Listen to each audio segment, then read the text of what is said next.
Assalamualaikum warahmatullahi wabarakatuh. Di sini saya akan mempresentasikan tugas saya, yaitu inovasi teknologi untuk manajemen kesehatan mental, stres, dan kecemasan di kalangan remaja perkotaan.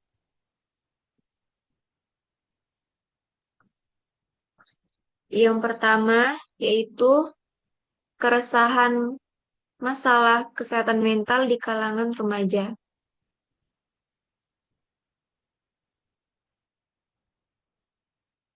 Yang pertama, kondisi ideal yang diharapkan. Setiap remaja di komunitas perkotaan memiliki akses yang mudah, terjangkau, dan tanpa stigma terhadap pelayanan kesehatan mental. Selanjutnya, mereka mampu mengidentifikasi gejala stres dan kecemasan secara dini, memiliki pengetahuan tentang teknik coping yang sehat, dan dapat mencari bantuan profesional dengan cepat ketika dibutuhkan. Lingkungan sekolah dan keluarga yang mendukung dengan menyediakan sumber daya dan pendidikan kesehatan mental yang memadai. Yang kedua yaitu kondisi yang sebenarnya. Remaja perkotaan menghadapi tekanan akademik, sosial, dan digital yang tinggi, menyebabkan prevalensi stres dan gangguan kecemasan yang meningkat. Akses ke psikolog atau psikiater seringkali terhambat oleh biaya yang mahal, jarak tempuh, dan stigma sosial yang kuat. Banyak remaja yang tidak dapat mengenali gejala gangguan mental mereka sendiri, menganggapnya sebagai hal yang normal, atau takut untuk dicap lemah jika mencari bantuan. Akibatnya, masalah seringkali tidak terdiagnosis dan tidak tertangani yang dapat berujung pada penurunan prestasi akademik, isolasi sosial, hingga pikiran untuk menyakiti diri sendiri. Yang kedua, yaitu ada ide dasar inovasi teknologi. Ide dasar inovasi ini adalah pengembangan sebuah aplikasi mobile berbasis artificial intelligence atau AI yang bernama Tranquil Mind. AI for Mental Health Companion for Youth. Aplikasi ini dirancang sebagai companion atau pendamping kesehatan mental pertama yang personal, privat, dan proaktif bagi remaja. Inovasi ini bertujuan untuk mendemokratisasi akses ke dukungan kesehatan mental yang dasar, mengurangi stigma, dan menjadi jembatan pertama menuju pertolongan profesional. Yang ketiga yaitu ada studi awal berbasis literatur atau sifat-sifat dasar teknologi. Satu, personalized dan adaptif atau personalisasi dan adaptif. Aplikasi harus mampu mempelajari pola emosi, pemicu stres, dan preferensi coping pengguna. Dengan menggunakan algoritma machine learning, aplikasi akan menyesuaikan konten, seperti contohnya latihan meditasi, musik, atau saran aktivitas yang paling efektif untuk setiap individu.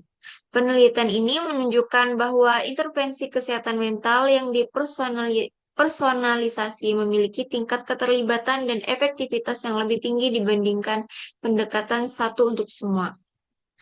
Yang kedua ada proaktif dan prediktif.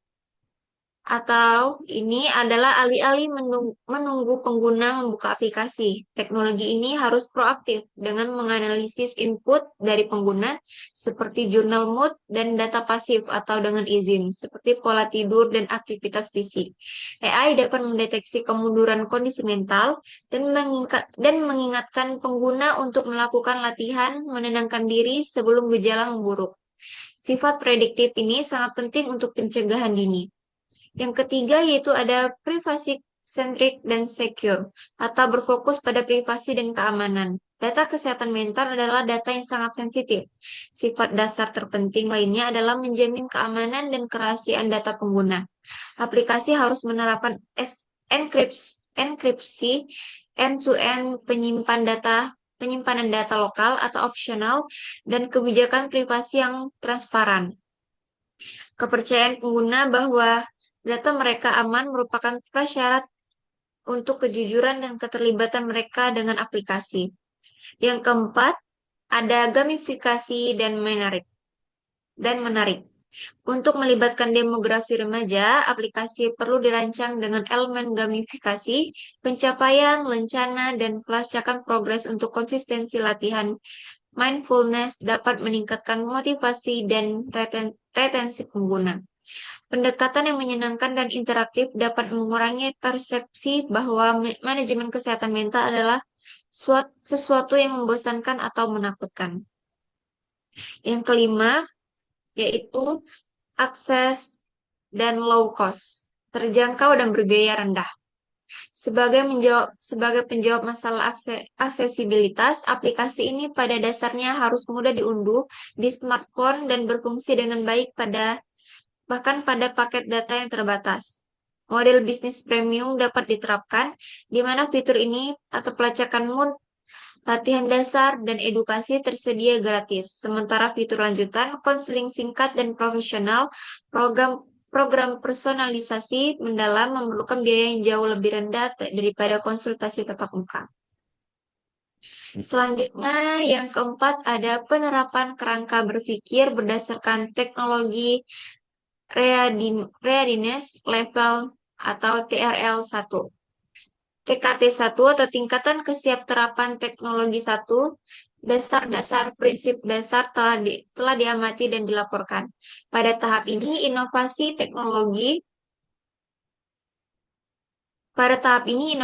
Tranquil Mind berada pada level paling dasar. Aktivitas yang dilakukan adalah observasi dan pelaporan telah dilakukan observasi terhadap literatur ilmiah dan laporan kesehatan masyarakat seperti dari WHO dan Kementerian Kesehatan RI yang mengonfirmasi adanya kesenjangan besar dalam akses dan manajemen kesehatan mental bagi remaja perkotaan.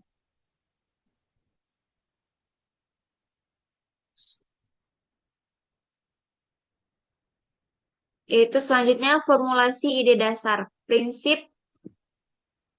Prinsip dasar dari solusi telah dirumuskan, yaitu bahwa sebuah platform digital yang memanfaatkan AI untuk personalisasi proaktif dalam memberikan intervensi dan dirancang dengan mempertimbangkan psikologi pengguna atau remaja dapat berpotensi menjawab kesenjangan tersebut. Studi literatur awal, sifat-sifat dasar teknologi yang diperlukan, yang telah diidentifikasi dan yang didukung oleh bukti-bukti dari jurnal akademik yang relevan, seperti yang tercantum dalam daftar pustaka. Keluaran dari TKT 1 ini adalah konsep tertulis dan studi kelayakan awal berbasis literatur ini sendiri. Langkah selanjutnya yaitu ada TKT 2 akan berupa perumusan hipotesis teknologi dan penelitian lebih lanjut untuk memvalidasi konsep yang telah diajukan. Berikutnya ini ada daftar pustaka. Sekian presentasi dari saya. Terima kasih. Wassalamualaikum warahmatullahi wabarakatuh.